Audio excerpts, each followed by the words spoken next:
నేను లేకుండా ఈ సినిమా నువ్వు ఎలా రిలీజ్ చేస్తావో చూస్తా. ఇంకా ఒక సాంగ్ బ్యాలెన్స్ ఉంది, డబ్బింగ్ కూడా చెప్పాల్సి ఉంది. ఎలా చేస్తావో ఎవరితో చేపించుకుంటావో నేను చూస్తా. ఈ మాటలు డైరెక్టర్ ఎస్వి కృష్ణారెడ్డి గారితో రాజేంద్ర ప్రసాద్ అన్న మాటలు. 1993 సంవత్సరంలో ఎస్వి కృష్ణారెడ్డి గారి దర్శకత్వంలో రాజేంద్ర ప్రసాద్ హీరోగా నటించిన మాయలోడి సినిమా షూటింగ్ స్పాట్ లోనే ఇద్దరి మధ్య గొడవ జరిగింది. నువ్వెంత అంటే నువ్వెంత అనేంత రేంజ్ కి వెళ్లిపోయారు ఇద్దరు.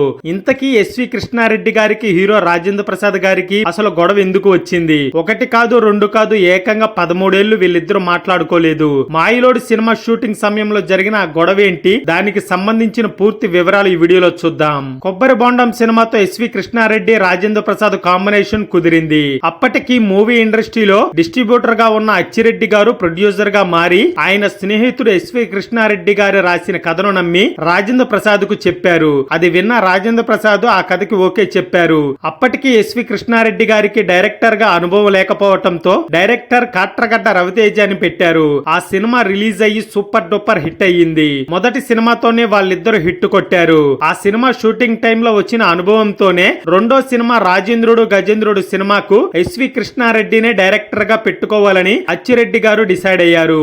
రాజేంద్ర ప్రసాద్ గారు కూడా ఓకే చెప్పారు. ఆ సినిమా కూడా పెద్ద హిట్ అయ్యి డైరెక్టర్ గా ఎస్వి కృష్ణారెడ్డి గారికి, ప్రొడ్యూసర్ గా అచ్చిరెడ్డి గారికి మంచి పేరు వచ్చింది. ఆ సినిమా పూర్తయిన వెంటనే మాయలోడి సినిమా స్టోరీ రెడీ చేసుకున్నాడు ఎస్వి కృష్ణారెడ్డి.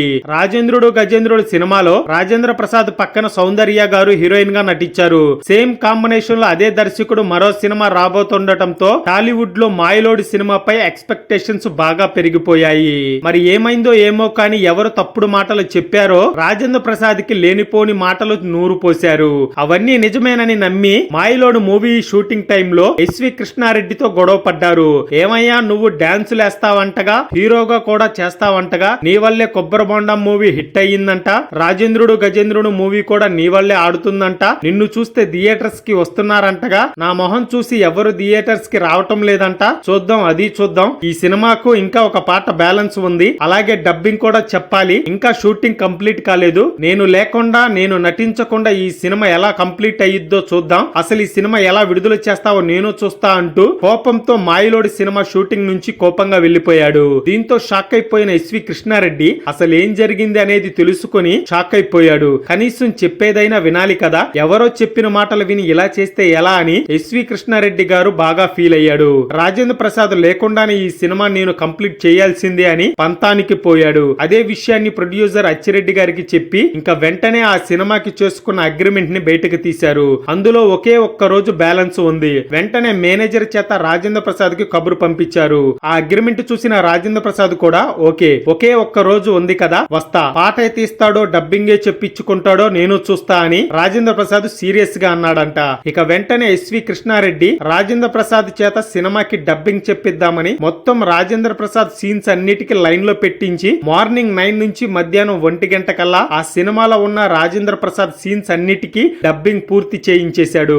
రాజేంద్ర ప్రసాద్ కూడా షాక్ అయిపోయాడు. ఎందుకంటే ఒక్క రోజుల డబ్బింగ్ అయిపోదు అనుకున్నాడు. కానీ ఎస్వి కృష్ణారెడ్డి రాజేంద్ర ప్రసాద్ సీన్స్ మొత్తం లైన్ లో పెట్టించి మరీ డబ్బింగ్ చెప్పించాడు. సరే డబ్బింగ్ అయితే అయ్యింది, సాంగ్ ఎలా తీస్తావో నేను చూస్తా అని కోపంగా వెళ్లిపోయాడు రాజేంద్ర ప్రసాద్. ఇంకా కొన్ని రోజులకి ఎస్వి కృష్ణారెడ్డికి ఒక ఆలోచన వచ్చింది. రాజేంద్ర ప్రసాద్ తోనే ఈ పాట ఎందుకు తీయాలి, కమెడియన్ బాబు మోహన్ పెట్టి ఈ సాంగ్ తీద్దామని ప్రొడ్యూసర్ అచ్చిరెడ్డిను ఒప్పించాడు. ఇక వెంటనే బాబు మోహన్ కి విషయం చెప్పి సెట్టికి పిలిపించాడు. ఆ తర్వాత సౌందర్యకి అక్కడ జరిగిన విషయం అంతా తెలుసు కాబట్టి ఆ పాట చేయటానికి ఒప్పుకుంది. ఇక వెంటనే సాంగ్ షూటింగ్ స్టార్ట్ చేశారు. అది తెలుసుకున్న రాజేంద్ర ప్రసాద్ ఒక్కసారిగా షాక్ అయిపోయాడు. ఇక వెంటనే ఆ పాట చేస్తున్న సెట్టికి వచ్చాడు. అయినా సరే ఎస్వి కృష్ణారెడ్డి తగ్గలేదు. బాబు మోహన్ తోని ఈ పాట తీస్తా అని ఆ సాంగ్ ని రాజేంద్ర ప్రసాద్ ముందే బాబు మోహన్ సౌందర్యతో డాన్స్ స్టెప్పులు వేపించాడు. అదే పాట చినుకు చినుకు వందెలతో.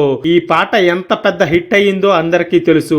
కేవలం ఈ ఒక్క పాట చూడటానికే థియేటర్స్ ఫుల్ అయిపోయాయి. ఈ మూవీ 252 రోజులు ఆడి బ్లాక్ బాస్టర్ హిట్ అయ్యింది. ఆ తర్వాత ఎస్వి కృష్ణారెడ్డి చాలా సినిమాలు తీసినా ఎప్పుడూ రాజేంద్ర ప్రసాద్ తో మళ్ళీ మూవీ తీయలేదు. 13 ఏళ్ల తర్వాత సరదా సరదా అనే మూవీ తీశాడు. అందులో శ్రీకాంత్, రాజేంద్ర ప్రసాద్, బ్రహ్మానందం నటించారు. అలా వీళ్ళిద్దరి మధ్య మళ్ళీ స్నేహం ఏర్పడింది. ఈ వీడియో నచ్చినట్లయితే లైక్ చేసి అందరికీ షేర్ చేయండి.